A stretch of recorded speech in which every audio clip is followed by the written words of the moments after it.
Hi welcome back our channel. Last வீடியோவில் போட்டிருந்தேன், குகன் வந்து காஃபியில் முறுக்கு டிப் பண்ணி சாப்பிட்ருந்தார். இந்த வாட்டி கொஞ்சம் டிஃப்ரெண்ட் ஆகிட்டார் இவர்.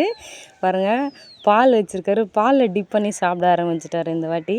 இந்த மாதிரி இன்னும் எத்தனையோ டிஃப்ரெண்ட்டான ஐட்டம்லாம் இவர் வச்சுருக்காருன்னு தெரில. ஒரு ஒரு நாளைக்கு ஒரு ஒரு இதுவாக டிஃப்ரெண்ட்டாக சாப்பிட்றாரு. பாருங்கள், முறுக்கு ஒரு கடி, பால் ஒரு கடி.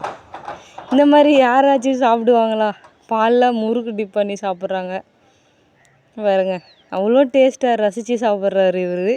இதில் இன்னொரு டிஃப்ரெண்ட்டாக வேறு ஒன்று சாப்பிட்டான். அது என்னன்னு பாருங்கள் நீங்களே. இந்த பாருங்கள், வாட்டர் மெலனில் சாஸ் பார்த்தீங்களா, சாக்லேட் சாஸ் ஊற்றி சாப்பிட்றாரு. இந்த மாதிரி வாட்டர் மெலனில் போயிட்டு யாருன்னா சாக்லேட் சிரப் ஊற்றி சாப்பிட்ருப்பா, நீங்கள் பார்த்துருக்கீங்களா? பாருங்கள், அதை காமிச்சு வேறு ஒழுங்காட்டுறாரு எனக்கு. பாரு, நான் எவ்வளோ சூப்பராக தொட்டு சாப்பிட்றேன் பாருமா அப்படின்னு சொல்லிட்டு. பாருங்கள், இந்த மாதிரி நீங்கள் யாராச்சும் வாட்டர் மெலனில் சாக்லேட் சாஸ் தொட்டு சாப்பிட்டு நீங்கள் டேஸ்ட் பார்த்துருக்கீங்களா?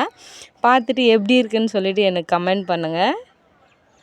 இதை பாருங்கள், அது பத்தலன்னு சொல்லிட்டு செகண்ட் டைம் வேறு ஒரு ஊற்றிக்கிட்டாரு சாக்லேட் சாஸை. பாருங்கள், டேஸ்ட்டாக சூப்பராக இருக்கும். அது எப்படி இருக்குன்னு எனக்கு தெரில.